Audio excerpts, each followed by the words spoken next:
Which is the central bank. Yes, which is a central bank, which is like a global central bank. Yes, it's a global. Fact, let me also let you know, it's not a global, it's a U.S. federal central bank. It's privately owned as well. Let me land now. It's not even like Nigeria central bank. Yeah. This is a Fed that... Yeah. You're smiling because you know I'll come at you. You come at me. I'm waiting for you.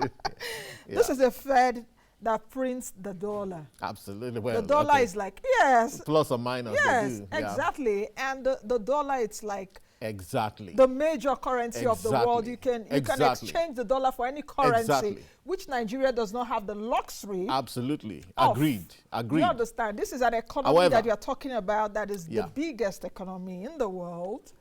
It can print. We've seen what happened during COVID. Helicopter money everywhere. They can print and pay.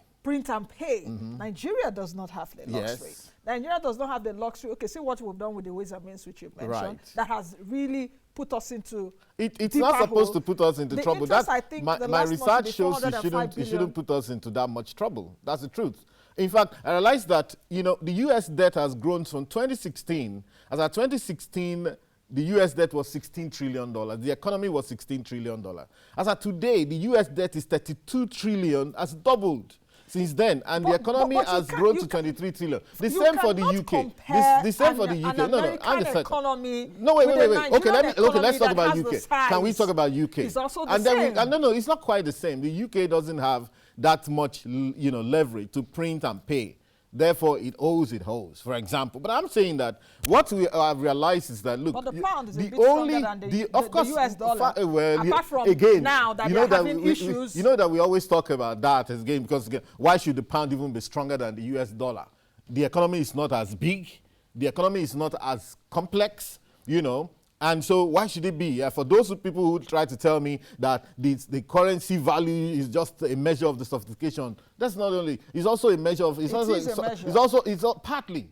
And also it's also a function of history and a function of politics. Therefore, the pound today, if you are going to match it with the US right now, dollar, if you were going to match it size for size, sophistication for sophistication, probably should be 20 pounds to $1. But it's not. But that's their own problem to deal with. But what I'm trying to tell is that the only way out, for an economy, and this is how economies are grown, the mistake we made is that we wait for cataclysms to come and, move these indices for us. We should actually be thinking of, if you really want to grow debt, to actually really grow your economy, in which case you have to be targeted. It has to be targeted very specifically towards some things. Maybe